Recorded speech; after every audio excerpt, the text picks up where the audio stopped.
World News Today, brought to you by Continental Radio and Television Corporation, makers of Admiral Radio, America's smart set.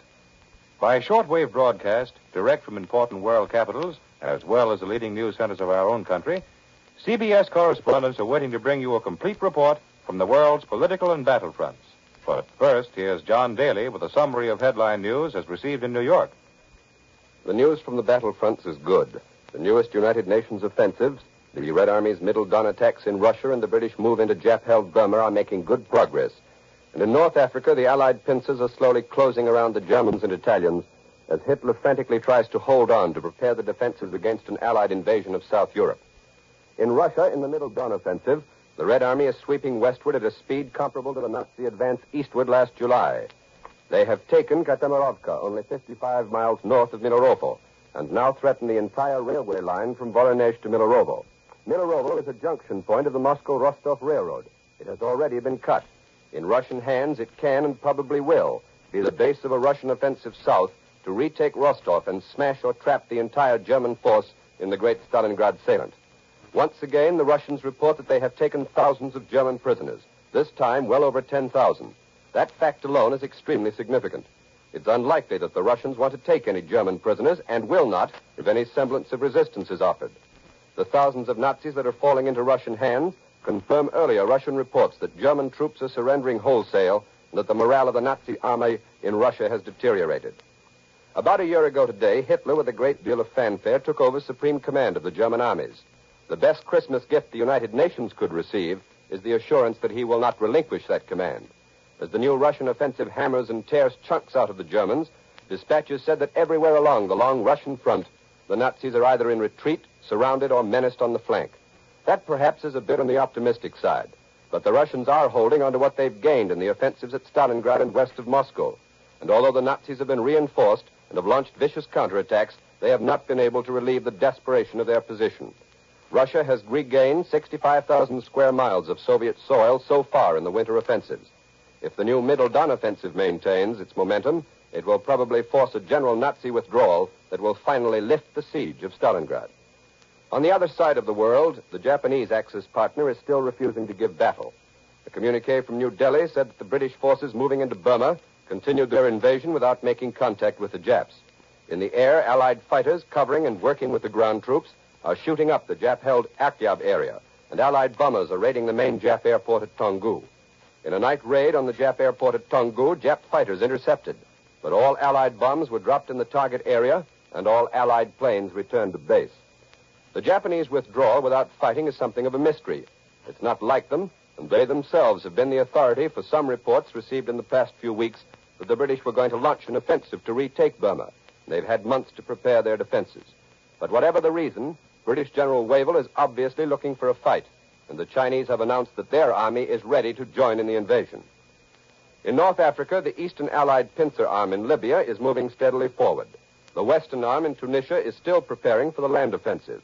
But Allied air power is smashing at Axis objectives all over Tunisia, and heavy Allied air action is also reported in Western Europe across the English Channel. There has been no official news as yet, but strong fighter forces and a large American bomber force have crossed the Channel and headed into France. We'll get the latest developments on the Mediterranean and European fighting from CBS correspondents abroad. In the Pacific, General MacArthur's forces in New Guinea have made new gains in the Buna area. The only Jap forces remaining in that area are to hold out as long as they can, but the Allies are checkmating all attempts to reinforce them. And now for the first report from abroad, Admiral Radio takes you to CBS Algiers, Charles Collingwood reporting. This campaign in French North Africa has settled down into a muddy struggle for supply. In this present phase, a truck driver or a good mechanic is almost as important as a general. It's not very romantic, this truck driver's war. But back in the early days of this campaign, there was romance and melodrama enough for anyone. Those were the days when generals were being spirited around the Mediterranean by submarine, and there were secret conferences beneath trapdoors, and one if by day, two if by night lantern signals hanging from steeples. No episode in these almost dime novel days was more genuinely thrilling than the dramatic appearance in North Africa of General Giraud. I suppose you know that Giraud escaped from France by submarine. But the whole story of that escape has not yet been told. Zero's rescue was engineered by an American naval captain named Gerald Wright. Wright had been with General Clark when Clark landed in North Africa before the campaign began, and he used the same submarine to get Zero out. It was a British submarine commanded by Lieutenant Jewell. This submarine left port late in October. Captain Wright didn't know where he was to pick up General Zero, but he knew about where, so they lay off the coast of France until November 4th. On November 4th, the submarine received directions. They were told to rendezvous and given information about minefields, and the escape was fixed for the night of November 6th. As Captain Wright says, the next step was the most ticklish of all, going submerged into a landlocked harbor in darkness. They surfaced and lay to less than 1,000 yards off the French beach. An hour later, a large rowboat came alongside. In it were General Zero, his son, and 2 staff officers. As Captain Wright tells the story, by this time the sea was considerably rougher. The rowboat was pitching as it eased up to the forward casing of the submarine. Just as the general stepped from his boat, the boat pitched, and this threw him off balance and he fell into the water. Captain Wright adds that the general was rescued unhurt. After that, the submarine left the harbor at, quote, maximum speed. But the escape was by no means completed. Zero was out of France, but he was not yet in safety. As the submarine proceeded out to sea, they received a signal from General Eisenhower telling them that a plane would meet them at dawn. That was dawn on November 7th. The plane didn't find them until 11:30 in the morning. The sea was choppy and it was hard to transfer the passengers and their baggage. Just to make matters worse, an unidentified plane hove into sight and circled the area for 20 minutes.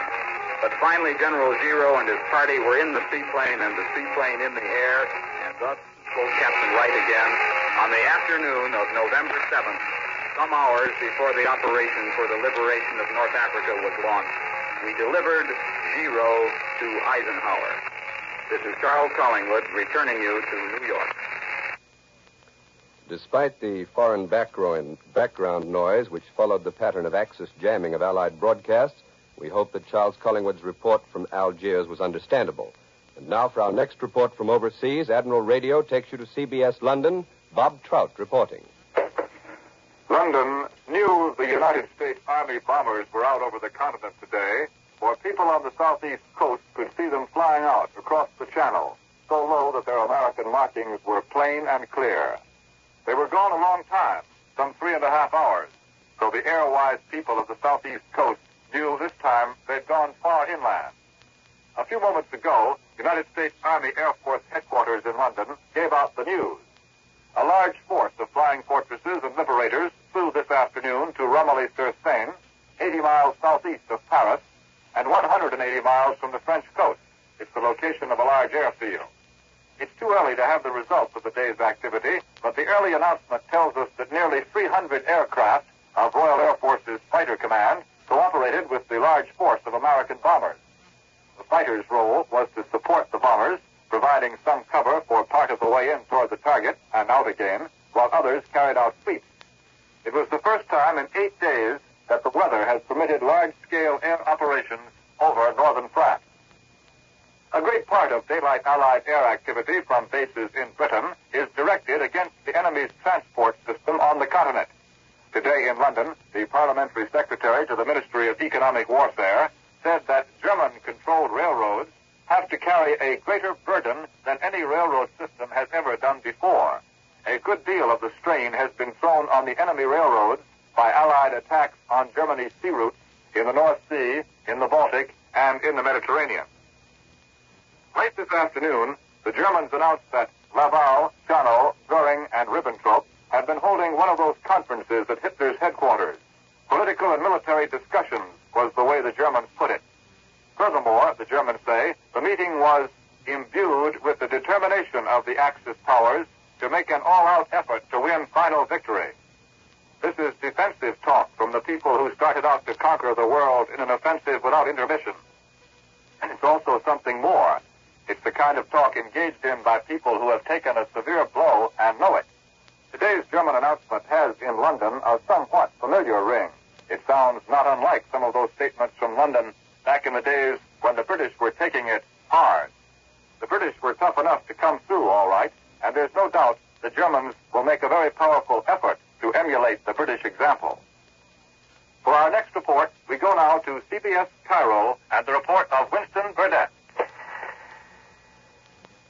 This is Chester Morrison in Cairo. One trouble with being on the winning side of this war is that the Germans run too fast. And if a reporter stuck in Cairo wants to get to the front, he has to fly. The British didn't have a plane available when I wanted to go, but the Americans had dozens. So I was told by the handsome American major who runs that part of the show.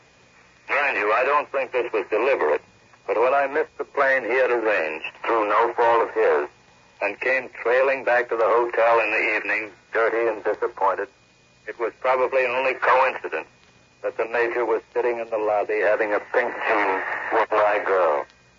So I got away the next morning, and for 3 days I waited at Gambut, a way station in the desert, for another plane to Abu Dhabi. And when that plane took off, it was loaded with 50-gallon drums of gasoline, lashed to the sides of the cabin with rope. I was the only passenger. And when the dashing young American pilot came into Abu Dhabi, he landed downwind and bounced across the rough field like a kangaroo and poked the plane's nose into the mud and nearly turned a somersault. The lashings on the gasoline drums broke, and strong men groaned as they lifted the drums off me. I groaned, too. And in the week I spent with broken ribs in a hospital tent at Abu Dhabi, I missed the day we moved into a gala, and the day the New Zealanders got behind the enemy and smashed a third of his tanks and captured at least 500 prisoners. But lying in that tent, surrounded by men who had been blown up by mines, I discovered that no matter how badly a man's body may be hurt, his spirit can remain undamaged. You get a new viewpoint of the war when you lie on your back and look at it. And my girl didn't like the major anyway. She said he had more hands than a caterpillar. This is Chester Morrison returning you to CBS New York and John Daly. Before bringing you more news from CBS correspondents, here's Warren Sweeney with a word from Admiral Radio. Could this scene take place in your household? Hey, Mom. Oh, Mom, you know about that radio that went dead this morning? Pop said he'd fix it tonight. Well, he did. Our radio's in a worse mess than the alarm clock was when I went to work on it. A year ago, we might have thought such a scene was comic. Today, it brought us on tragedy. A year ago, if Pop accidentally broke a vital part while trying to repair the family radio, it didn't matter much, for he could buy a new one. Today, however, new parts, like new radios, are difficult to get. Therefore, when your radio needs attention, it's important that you call not just a handyman, but a highly skilled radio technician. The best man to call is your Admiral dealer. And there are 3 reasons why he is the best man. First, Admiral dealers are professionals. They have all the facilities, all the knowledge necessary to put a radio in perfect condition, regardless of make. Second, Admiral dealers are businessmen in your own community. They'll give you honest service economically. Third, Admiral dealers realize Uncle Sam is depending upon radio to furnish war information to his citizens. So they've pledged themselves to do their best for America's radio sets. Take care of your radio, and when it needs attention, call your Admiral dealer. And now here once again for Admiral Radio is John Daly. For the news at home, Admiral Radio turns to CBS Washington, Lee White reporting. A Navy communique 1 hour ago reported the continuance of our air offensive against the Japanese airdrome at Munda on New Georgia Island. For the 9th successive day, dive bombers and flying fortresses attacked the installations and the runway at Munda yesterday. No American planes were lost, but 3 intercepting enemy fighters were shot down. Here in Washington, Senator Burton K. Wheeler of Montana, a pre-war isolationist and a leader of the America First Committee, has threatened to demand a congressional investigation of the way the Justice Department has been handling the prosecution of Nazi sympathizers. Mr. Wheeler says he thinks it's a disgrace the way 28 persons were indicted here in Washington on charges of sedition. Those indicted include such people as George Sylvester Virek, an admitted German agent, Elizabeth Dilling, author of The Red Network, the Reverend Gerald B. Winrod, otherwise known as the Jayhawk Hitler, and William Dudley Pelley, the Fuhrer of the Silver Shirts. In an interview published today in the Washington Post, Senator Wheeler accused Secretary of Justice Biddle of attempting to smear him and present his pre-war isolationism as a crime. As for the 28 persons now awaiting trial for sedition, Mr. Wheeler said he knew nothing about them, whether they're guilty or innocent, but he said he's convinced they won't have a fair trial. Mr. Wheeler attacked the Washington Post as a stooge of the Department of Justice and called its reporter a spy. He added that he thinks reporters and newspapers who have helped to indict the defendants are engaged in a dirty business and predicted that the day will soon come when they will all regret it. The reply of the Washington Post was simply to print a detailed story about a speech the senator made before an America First rally in Los Angeles last year, charging that Franz Ferenc, a German agent now under arrest, had printed the posters and the banners displayed at the meeting and had otherwise assisted in the organization of the rally. The Post today also reprinted 2 letters from Senator Wheeler to Secretary Biddle, in which, among other things, the senator accuses Mr. Biddle of heading an inquisition. Mr. Biddle's reply was also published in the Post. He simply promised to consider any allegations of improper conduct on the part of the Justice Department, provided the senator can furnish him with specific information. At 1 minute after midnight tomorrow morning, the ban on gasoline will be lifted. A coupons will be honored and will still be worth 3 gallons. B and C coupons, however, will be reduced in value from 4 to 3 gallons each. Tomorrow, there's going to be a conference between Economic Stabilizer Burns, Petroleum Administrator Ickes, Transportation Director Eastman, and Leon Henderson, the retiring Price Administrator. Presumably, the whole gasoline rationing system is going to be reorganized entirely, but to what extent will depend on the results of tomorrow's conference. All we know at the moment is what Mr. Henderson told us last night, that gasoline restrictions are going to be much more rigidly enforced in the future, and that drastic steps are going to be taken to eliminate bootlegging, which is becoming more and more of a problem. As for Christmas travel, the government wants to discourage everyone it can from going home for Christmas, but no orders have been issued. The government is leaving it up to the individual's judgment and his conscience not to put too much of a strain on transportation facilities during the Christmas holidays. Today, Donald M. Nelson reiterated past warnings that the nation faces ever more drastic restrictions on all sorts of travel, by rail, by bus, air, and by private automobile. In a letter to James E. Murray, head of the Senate Small Business Committee, Mr. Nelson says, "Travel by automobile is due for restriction much more drastic than that obtaining today. Travel by common carrier will be increasingly inconvenient, and in some cases not permissible at all." He advises Mr. Murray to draft plans for storing up consumer goods in the immediate vicinity of local markets as a safeguard against possible temporary breakdowns in the distributive system. There may be occasions, hours, days, or weeks in duration, he predicts, when civilian goods cannot be moved in adequate quantities to supply certain areas. Therefore, says Mr. Nelson, it will be advisable for merchants to have considerable inventories of food, fuel, clothing, and medical supplies on hand at all times. Last Friday, when the gasoline ban was first announced, many people seemed to think it was designed mainly to prevent holiday travel by automobile. Thousands of people here in Washington had been hoarding their coupons in the hope of being able to drive home and spend Christmas with their families. They knew the government disapproved of holiday travel, and so they thought the suspension of gasoline distribution had been ordered on their account. Now it seems that it wasn't. And though the government still frowns on going home for Christmas, it will apparently be possible for many people to do so. Whether they will or not, of course, depends on how seriously they privately consider the gasoline shortage to be. But the 3-day suspension seems to have had a sobering effect on many people, to judge from the number of telephone calls the local studio here has been receiving from listeners who want to help solve the problem. I now return you to John Daly in New York.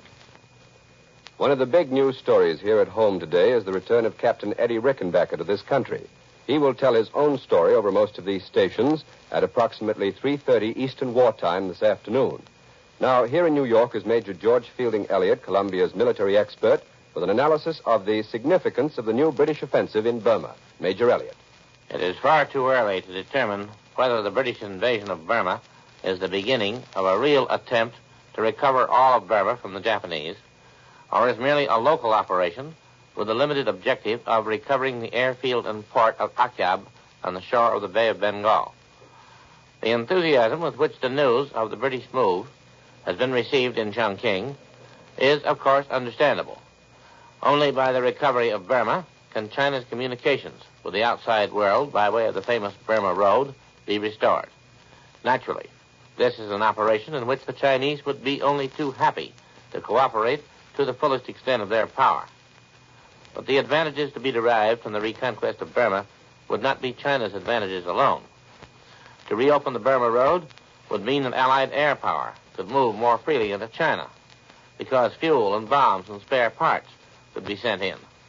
And the building up of Allied air bases at mainland positions is the best means of directing air attacks against the heart of Japanese industry, those air attacks which seem to offer the best means of bringing the realities of war home to the Japanese people. Moreover, the recapture of Burma would be do a great deal to offset the feeling of defeatism in India, which has been the hidden cause of much of the political and social unrest in that great subcontinent. However, if Burma is to be retaken, the operations will have to be of a far more extensive nature than the present thrust toward isolated Akyab.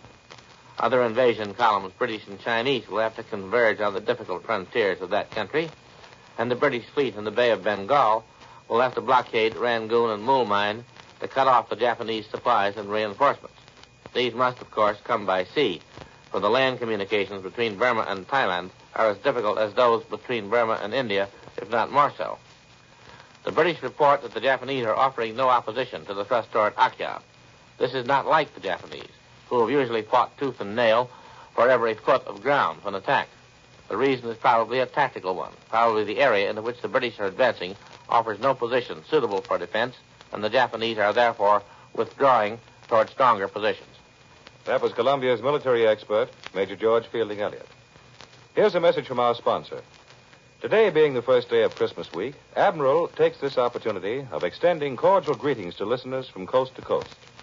America's Christmas season this year is happier than last. Oh, the luxuries on our tables may be less in quantity, and the trimmings on our gifts not so elaborate. But now, we and the other United Nations are solidly on our way to victory. There is happiness in knowing each of us is playing a part in bringing about this victory to free mankind from bondage. Working and fighting together for one cause forms a tie which binds every American to every other American. Admiral workers feel this spirit of brotherhood deeply. They are united in producing the best possible radio equipment for America's armed forces, as much of it as is humanly possible. Admiral workers are united in looking forward to the Christmas when they will again be turning out the radio sets America wants in its homes, Admiral radios, for when victory is won, Admiral will resume its place as the world's largest manufacturer of radio phonograph combinations with automatic record changers. Uncle Sam has provided V-mail service for your boy who is stationed overseas. For V-mail service, write your letter on V-mail stationery, obtainable at any store where stationery is sold. Use regular airmail stamps and put it in the mailbox. The Army and the Post Office will do the rest. Photograph your letter on microfilm, fly it overseas, rephotograph, and hand it to your boy exactly as you wrote it. This is an extra service from Uncle Sam. World News Today is brought to you each Sunday at this hour by Continental Radio and Television Corporation, makers of Admiral Radio, America's smart set. Be sure to listen again next Sunday when Admiral brings you World News Today by shortwave, direct from the leading news centers of the world.